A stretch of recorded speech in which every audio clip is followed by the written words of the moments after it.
All right, as I remove a hair from my mouth, good timing.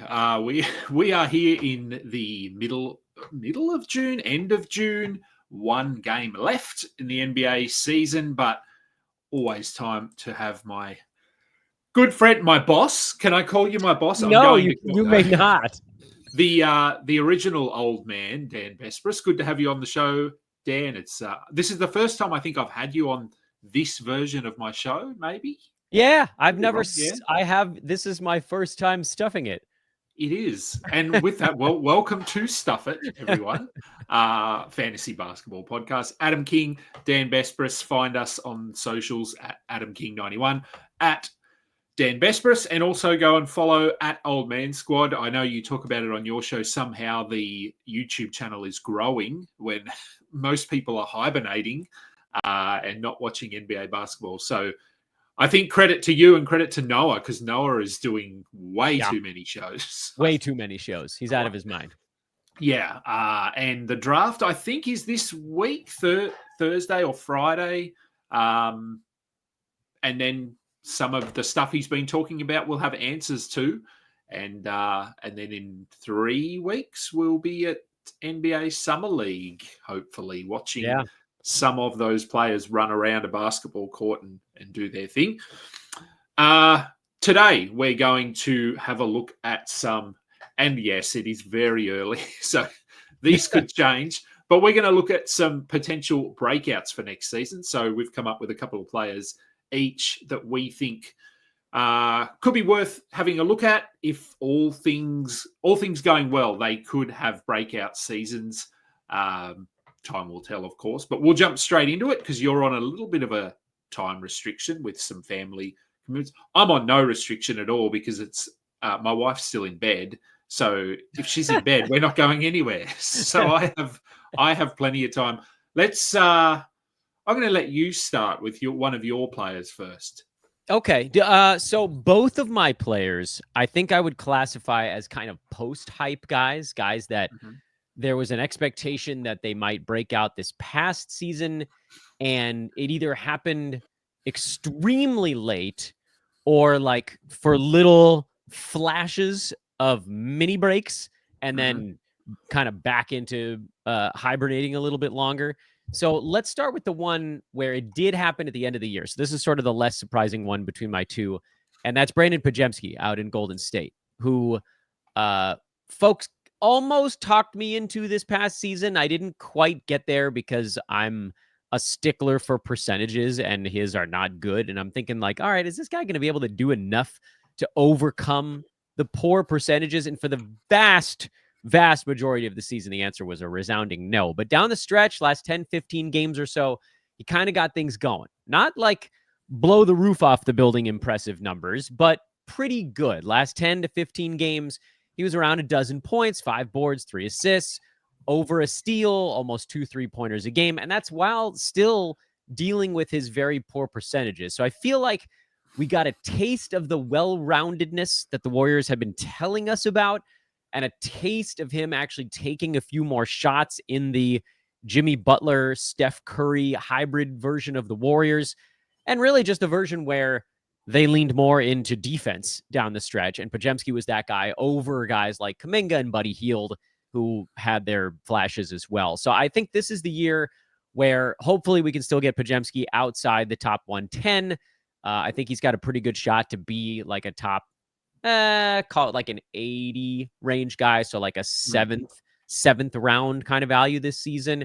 And if anybody gets hurt, then there's a chance to maybe do a little bit more. So that's where I'm sitting with him. I think we accurately faded him last year. And I think this is the time now to look at him to maybe kind of come around a little bit. Where do you stand on Brandon? Because I was out on him until I saw it, which is kind of the way I usually am with this type of thing. It was an interesting one for last year because the Warriors sort of talked him up coming into the season about what his role was going to look like. And I think some people got on board with that. And he was, I'm not going to say he was drafted too high, but he was drafted in a lot of leagues towards the back end, take a flyer, see what happens.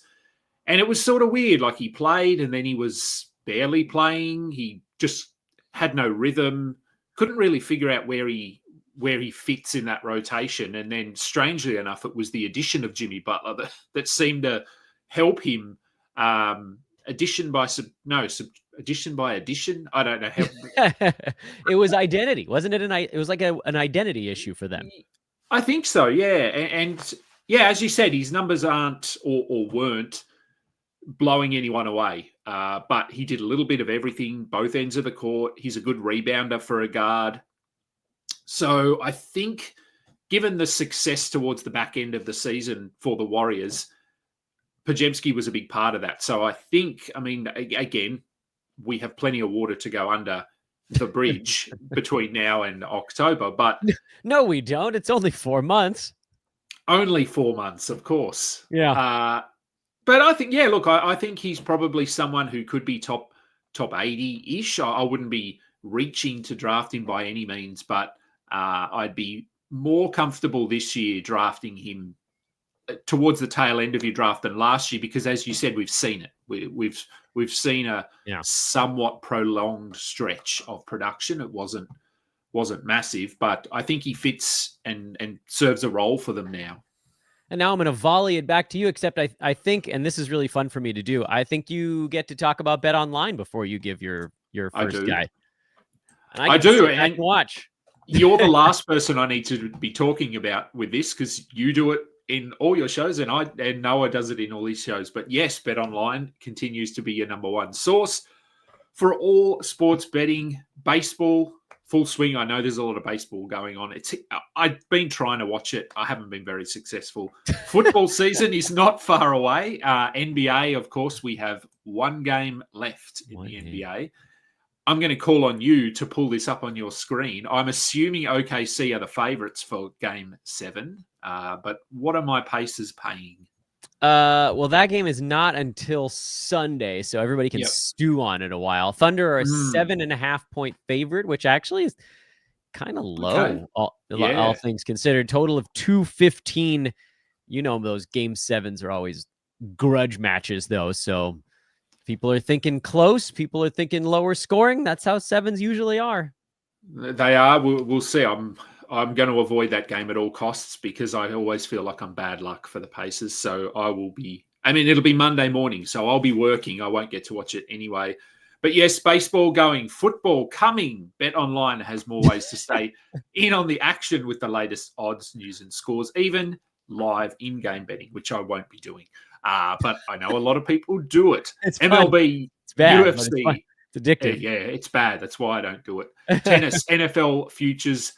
Bet Online remains your choice for sports wagering info.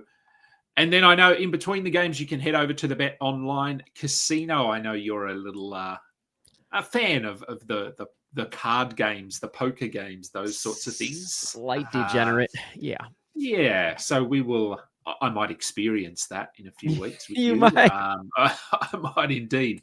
But yes, head over there. Top Vegas style games, including poker, live casino. Head to the website today and take advantage of their industry-leading VIP program with level-up bonuses, weekly cash boosts. Bet Online. The game starts here. All right, we got. I'll go with this one first, because I think this one's a little more obvious, and that's Mattis Buzelis from the Bulls, and a little bit like Brandon Podziemski. I think he was. He didn't have a lot of hype, but I think it took him a while to find his feet in the NBA, and just for the Bulls to trust him. I think we were, as fantasy analysts, we were sort of calling for the Bulls to give him more minutes, because why the hell not? You're Chicago and you have no one else and nothing to play for. So it did take them a while to get going with him, but I thought down the stretch the block sort of came into a little bit more. So he found some defensive stats down the stretch, and the minutes were up. I think that was probably just the most obvious change, is that to start the season, he was coming off the bench. He was playing minutes in the, mid-teens to occasionally getting to 20. But then down the stretch, just putting up his game log here, he's consistently around 30 minutes down the stretch, scoring double digits, blocking multiple shots, some really good rebounding games. Like, he does a bit of everything. I I'm still not sure who he is as an NBA player exactly. So what's his skill set going to look like? But I think he has the ability to stretch the floor for them. They're hopefully moving away from Vooch at some point. Now, Buzelis he's not a center by any means, but he is a decent rim protector, as I said, a good rebounder. So I think it would make sense for the Bulls this season to lean into him a lot more as one of their key sort of core pieces moving forward. Do you think the Bulls will have enough common sense to do that? This is the Chicago Bulls we're talking about. I'm inclined to say yes. I think I'm pretty much with you on this one. And it was that last 15 game stretch. And sometimes we can get maybe a little bit caught up in the recency of it all. But over those last 10 to 15 games, he was, like you said, around 30 minutes a game. I think it was at 29, 15 points, 2.5 threes, 5.5 rebounds, couple of assists. He was around a steal. He was over a block a game, I think a 1.3. Over 50% shooting during that stretch. And I guess we kind of have to figure out if that's the real or if that's the outlier. Like what is the shooting going to be? Because for the year, he was at 45, but it does kind of feel like if he's not only chucking up 3-pointers, he should have an okay shot to get to the rim. He's tall and long, athletic, that kind of thing. So there's a lot of unknown because he is such a young guy. But the Bulls, they've got this giddy Kobe White, Buzelis core now, and the guy that you look at and you're like, here's the one guy that could screw this up would be someone like a Patrick Williams. But so that's the big, like, are the Bulls going to do the dumb thing or are the Bulls going to do the cool thing? It's possible that Patrick Williams might help them more win in the very short term just because he's a little older and a little more basketball ready, but they'd be very wise to invest time and resources into Buzelis because he's interesting. His ceiling is higher. And for fantasy purposes, he has a much more robust fantasy game. So I would definitely take a look at him. I don't have the first clue, Kingy, where this dude is going to get drafted this year. Like, do we think Buzelis is going inside the top 100? I feel like probably not. I don't know. I feel like at the moment, if we drafted, probably not. But he could be one player that if we sort of get word heading into training camp and preseason that he's going to start and he's going to play 32 minutes a night. Yeah, I think he might, just because of his ability to contribute on both ends of the floor. He can get blocks, he can hit threes. The Bulls are sort of they're in an interesting position where, as you said, they could do the Bulls thing and just try to win enough games to get to the 10th seed again. But I think Josh Giddey proved himself down the stretch last year. He was really good. Kobe White, I think, has proven himself over the last year to 2 years. I think they've got enough pieces there now where they can start to almost call this a rebuild, where they haven't really wanted to go down that path before. So I think he probably ends up going inside the top 100. I think sort of in the 80s or 90s once we reach draft season. But yeah, we'll see what the Bulls come out with, because as you said, they continue going back to Patrick Williams, which from fantasy perspective is nothing we need to pay attention to, given we have a large sample size of Patrick Williams doing nothing. So he could be the stumbling block, but I'm keeping my fingers crossed for Bulls fans that they do lean into the youth here a little bit more. And Buzelis would, obviously, they went out and drafted him last year, so he would be a key piece. Yeah, and they were fun down the stretch when he was a part of it. They were winning some ball games, so maybe that's the push they would need. We'll see, I guess. We will see. Your second player. My second player is another kind of post-hypey sort, who came into this year, I don't want to say with expectations necessarily, because he wasn't going, like, Pods was pretty reliably getting drafted. I don't know that this dude was reliably getting drafted as much as there was a hope that he would get a consistent 25, 26, 27 minutes all season long. And it just didn't happen until a couple of different things went. I know I'm sort of masking the answer to the question here just for a nice long setup. So this player was is a more of a defensive specialist. He's not expected to score all that much, but we've seen now over a couple of seasons that if he plays 25 minutes or more, his numbers just translate to top 100 in 9 category leagues. Low turnovers being sort of part of that equation.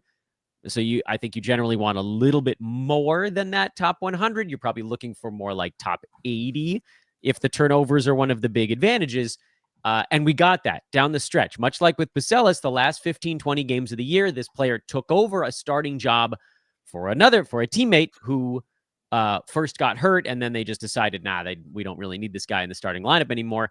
And this player is Keon Ellis. The job that he took for stretches, there was the De'Aaron Fox injury. He got starts for that. There was Malik Monk's injury. He got starts for that. Then there was we're just not going to start Malik Monk anymore. And he started for that. And then Monk, I think, missed like the last 2 weeks of the season on top of it. So that sort of was a compounding thing.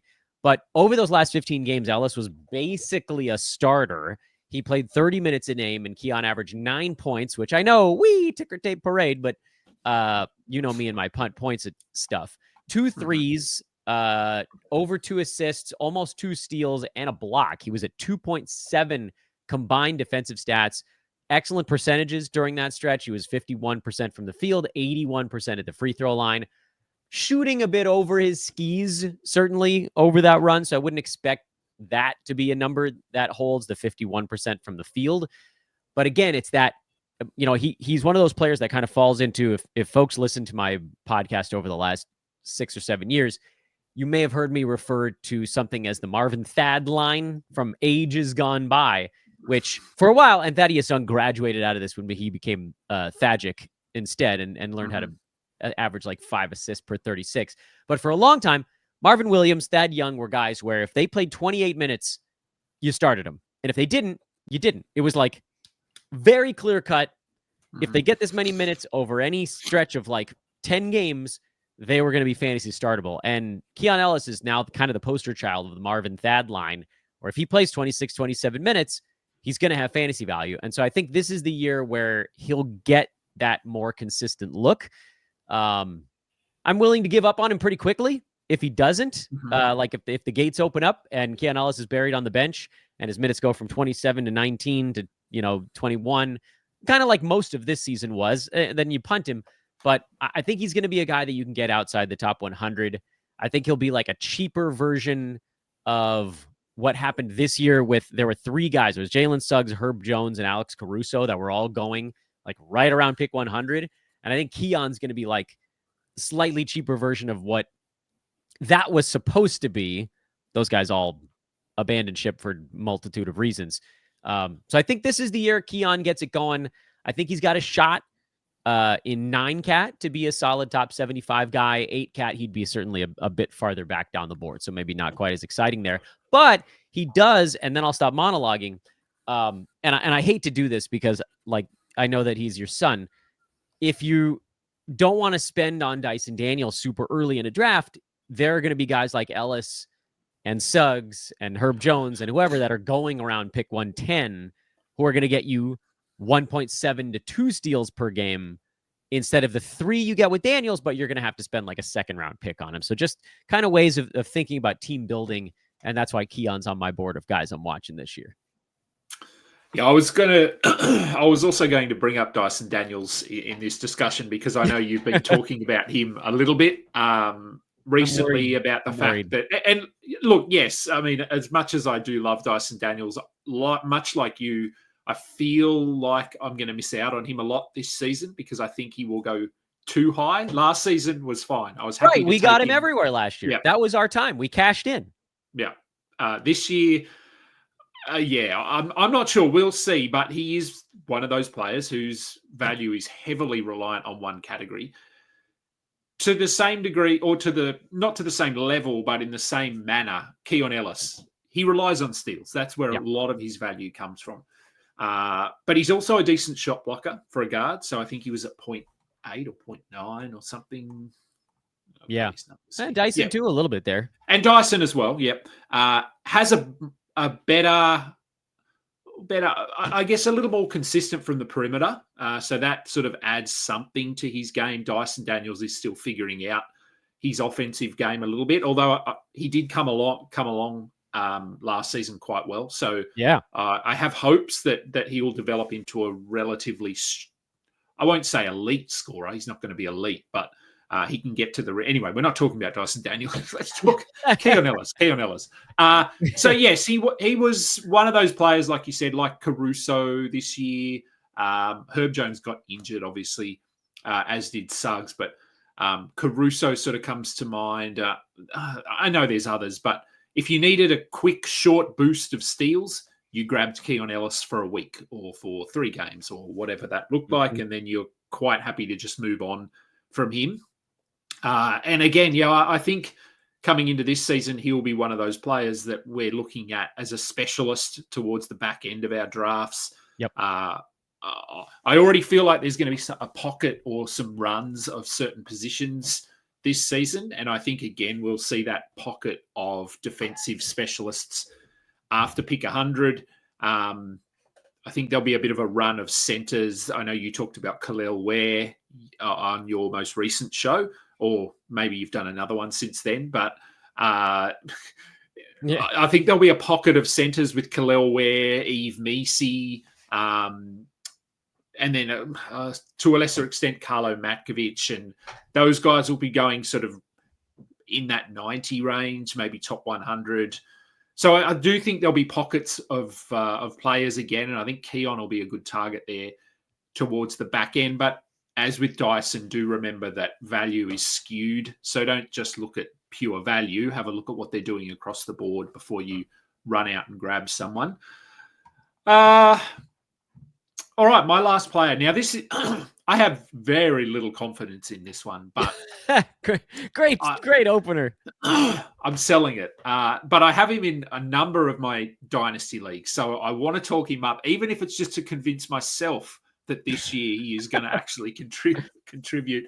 And of course, this will also depend on what does the team do between now and October, what moves are made, what direction do they go in. So the team is the Milwaukee Bucks.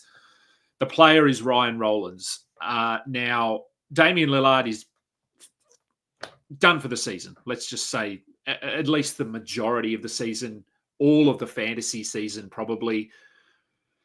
So who do they go with? I guess there's a space here where he doesn't even play a significant role, but we saw him play heavy minutes down the stretch last year. So I think youth, he's got youth on his side. I'm hoping they saw enough from him late last year. So let's say the final, sort of the final 2 weeks of the season. Now, very small sample size. We saw pockets again throughout the season. He played some nice games, but they were very sporadic. But down that sort of final 2 weeks, 1 to 2 weeks, scored double digits in 6 of 7 games, had a double-digit assist game, multiple steals on more than one occasion. So there isn't really a lot to pull from here stats-wise. I just think he makes sense for them as their point guard. But again, this will, I think, depend on what happens with Giannis. So is Giannis there? If Giannis isn't there, are they purely saying, okay, we're tearing it down, we're going to get rid of Bobby Portis as well? Giannis is gone. We just want draft picks. We want young players. And we're happy with losing to develop these players, and our window is now 5 years into the future? Or is Giannis still here and we want to win? Maybe we get Dame back for the playoffs, potentially. So I think that will also determine what Ryan Rollins' role looks like. But I'm just keeping my fingers crossed that he is the guy that steps in here as the starter. We saw bits of it. I remember Lillard, he had the blood clot issue before he tore his Achilles. So we did get a somewhat prolonged period, as I said, of no Dame, and what does that look like? And it appeared to me as though they were okay going with Ryan Rollins, and I'm just hoping they stick with that. Yeah, I don't have a ton to add to that one. I think, like you said, this is one of those ones where we're unfortunately at the mercy of whatever happens over the next 3.5 months. Kevin Porter Jr., they gave a pretty long look at towards the end of the year, but he's a free agent. So who knows if he's going to even be back there.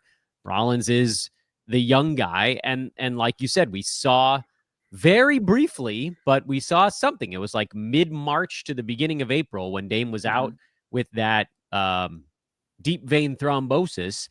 And Rollins played relatively well in there. He wasn't blowing the roof off the building or anything, but he looked pretty good. And in those games where he got more minutes, which was like March 20th to about April 6th or something like that. In fact, here, I'll try plugging that in while we're talking about it. Let's go March 20th to April 6th. He was number 105 in 26 minutes a game in 9-cat. So 12 points, 3.5 boards, 4 assists, 1.2 steals, about 2 threes, good field goal percent, which is always a nice little bonus to get out of your guard. So it's in there, and that still wasn't really a full workload. So if this thing gets thinner, and I think Gary Trent's a free agent also, you might not even need Giannis to be gone to free up enough usage. It might just Dame out, and if they don't bring Porter back or Trent back or whatever, maybe that's just enough to get him in there for a 27th minute or something like that. But yeah, I think we probably have to watch to see what the run up to the season looks like and who's the starter and who does it actually look like is sort of running with the other main guys. But it's not crazy. And he would be one of those ones that definitely is going late in drafts. There's just almost no way that he is going to cost you draft capital, which is probably the whole point of today's show. You and I, me in particular, I took the easy road on this one. This is the tough one. Like, if this one pans out, and we can point back to June 20th and be like, look, remember when Kingy said that this might be a thing? But yeah, we probably need a few more data points over the next 4 months to take the full plunge there. It feels like the upside for him, that only kicks in if you get other usage guys out of the way. Otherwise, you're looking at someone that could maybe squeeze inside the top 100. But if that's a guy you get super late and he gives you decent percentages and a little bit of point guard stuff, that could be a pretty good find. Yeah. He is by far sort of the most risky of all these players because we haven't seen it for longer than 1 to 2 weeks. But look, I think some steals upside, assists upside, the points will just come depending on who's playing alongside him. And like you said, I don't think you'll have to spend too much to get him at the moment. Maybe I can hype him up enough and others can hype him up enough that he ends up going too high in drafts. We've done that before. So I'll try. Maybe I'll just shut up now. I'm not going to talk about let's get nuts anymore. too many years of not talking about things I wanted to talk about. Let's do this thing. Let's hype the crap out of everybody we like. Let's talk about him then. My next show will be a Ryan Rollins only show. That's going to do big numbers. Yeah, the 8 people who know who Ryan Rollins is will tune in. Yep. Hopefully, all right. Subscribe as well. 8 people who know who Ryan Rollins is. And for anyone watching this show, go and subscribe. Continue the build, the Old Man Squad build over the I don't know, what are we calling this? The doldrums of NBA fantasy life. It's a bad time. There's not much. Look, if my paces can get up on Sunday/Monday, I'll be very happy. Wouldn't that be something? It would be very, But Game 7, who knows? You never know. One game for everything. We will see. All right, I'm going to let you go. You've got schedules to live up to, things to do. Yeah. People know where to find you. Do you actually know what's on the agenda? No, I haven't a clue. I don't even know what show I'm doing until about 8 minutes before I do it every day. We got through this thing before my kids came blasting through the doors, which is going to happen in like 3 minutes. So perfect timing. And then I forgot that we have a thing that I have to get them ready for in like a half an hour. Oopsies. Sorry, wife. Oh, well. You do that. I'm going to, I actually don't know what I'm going to do. I don't know. I'll figure it out. I'll wander out, see what's going on. My wife I can almost assure you, is still not up. And good for her. Yeah, seriously. Yeah. That's excellent. I'll have another show coming up. I don't know what I'm going to talk about, but hell, we'll find something to discuss. We are the height of professionalism around here. Oh, we are. All right, enjoy whatever you have planned. I'll enjoy the rest of my day. He is Dan Besbris. I'm Adam King. Go and follow us on socials. You've been listening to Stuff It, a fantasy basketball podcast, part of the Old Man Squad Network. We are done.